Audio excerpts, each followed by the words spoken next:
Ninjoim. Hi, Pa Cow.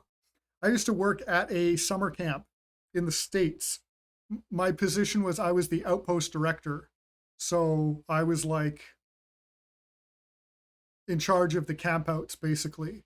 People would have their cabins, but then once a week, all the guys would go to this island, this island that the camp owned. And then the next day, all the girls would go to the island that the camp owned. And you would like sleep under the stars and set up whatever tarps and stuff, eat over a campfire. It was awesome. So, and I was like university age. And the people who would go to the camp would be, there would be sometimes it would be like literally as young as I think like, I don't know, 6 or something, really super young. But then there would also be up to high schoolers in other weeks as well. So there'd be like the high school camp, whatever, the junior little kid camp, whatever. So what my responsibility was I would have to like logistically support the camp out. So that is to say that I would have to get all the food together and ready, and I would have to make sure that everyone had adequate equipment in order to be able to camp. Their tarps were good. They had the rope, all that stuff. The fires weren't going to create root fires, and I would deal with the actual transportation to the island. So there was this super old school World War II barge, like an actual World War II barge that we would put everyone on it, and then we would drive it to the island. It was like it's awesome, right? And I would drive that barge, right? And then when the campouts would be happening, if there was some sort of emergency situation, I would take out this little whaler boat and I would have to go out and deal with it, right? So kid falls off a cliff or whatever, I get there and I have to like, whatever, get the kid off the island, get him to help and stuff. The kid has, say kid has like, they get stung by a bunch of bees and they are allergic, and I am the guy trying to get the EpiPen to them or whatever, right? Um, so I'd be in charge of the campouts. And one thing that would happen was the bees, man, the wasps or whatever, they were just such a problem. They were such a problem because you would have these kids that would just be exploring around on this little island, and then they would get attacked by a hive because they stepped on it or something like that. And yeah, some of these kids are like allergic. And so then I was all summer, I was in this relentless war against the bees and the wasps. It was the wasps. I was in a relentless war against the wasps. And I would just like scour around and find their nests or whatever. And then I would just like spray them and kill them all. And I was just like genociding these. I probably shouldn't say that on YouTube or whatever. I was just genociding these wasps all summer. And then some of the camp counselors didn't like that. And there was a movement that arose. They were the sympathizers, we called them. And they were trying to protect the wasps because they were like, oh, without the wasps, the ecosystem is going to die. The camp was always trying to sell sugar to the kids. It's kind of like, hey, your parents aren't here, so now you can drink as much pop as you want. And they would sell the kids all this pop, right? It was just a way for the camp to get extra money, but they would sell the kids so much sugar. It was so annoying, so bad for them. And their behavior will be all over the place. But so there would be these garbages full of like pop cans and just sugary treats all around the camps and their cabins too.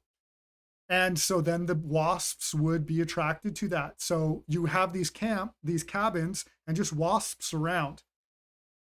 So the guy who was in charge of garbages, he was pissed off as well because we pick up the garbages every morning at whatever 8 o'clock or whatever it is, and we're still having this huge wasp problem because people are being careless with their garbage. When they don't put their garbage away properly, when it attracts wasps. And then I'm like, yes, and I'm at war with the wasps because when kids get stung, I'm then rushing to get an EpiPen to them, and this kid is like struggling to breathe. So I'm trying to kill these wasps so kids can breathe. And the trash guy, he's like, we had this alliance, okay? It was, and he was like the overlord of Trashland or something. I forget. But anyway, so it was me and the trash guy against the sympathizers, because what had happened was I showed the counselors, I said, look, the garbages are being picked up every day. That's the best that we can do. But we can create traps for the wasps. Just take, like, if you were to imagine if this were a plastic pop bottle, if you cut off all the way around here, flipped it upside down and left some pop down there, they fly in and they can't get out. And most of the time they eventually drown and die anyway. So you just trap them in there. So I showed them how to make that. And I was like, if you're getting a problem with wasps, you can set these up at your cabins. They'll go in there and they'll die. And, so a lot of counselors were like, hey, thanks, that's great. They set up these traps. But then the sympathizers would come along and they would release the wasps from their traps. And some of it was, they're kind of like, oh, we need to protect the ecosystem because they're basically like eco-terrorists, right? But then there were others who were like, haha, this is a funny prank on Nathan. And I was like, you don't understand. These kids, like, someone's going to die. Probably, well, that was my concern anyway, right? So I got so fed up with the sympathizers that I was like, what lessons can I learn from history? So I thought about Vlad the Impaler. I was like, I need to wage psychological war against them because they're doing this to like, haha, be funny. And I'm like, I need to crush their spirit. So what I did was when the Roadrunner was going into town in order to get like whatever supplies were needed for the camp, I was like, okay, can you get me a lot of toothpicks and that like green foam that you put flowers in, like fake flower arrangements? Can you get me a whole bunch of that, like a big long thing of that? And they're like, okay. So they get me that. I'm like, thank you. And then I go around and I collect all the dead wasps from all the traps. I have just like, I have so many of these dead wasps.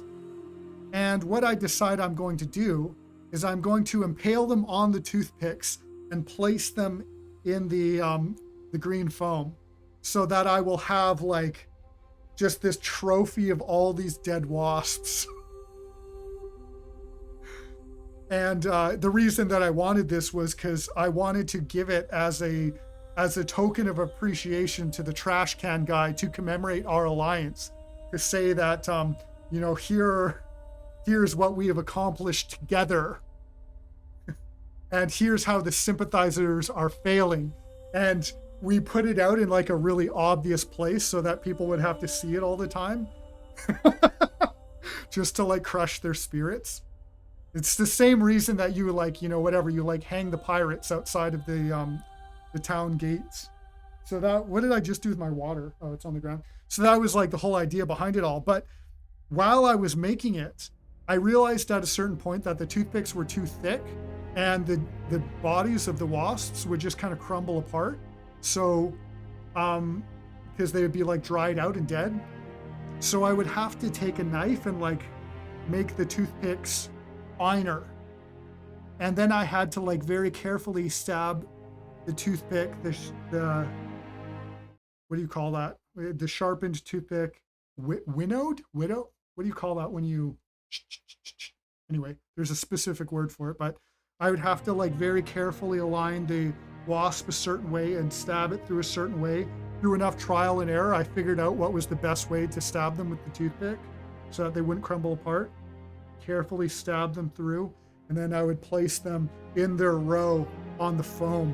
And I was like, there was a few hours where I was just in this insane, like meditative state where the only thing that existed was the dead bodies of these wasps and the toothpicks, and I'm stabbing them.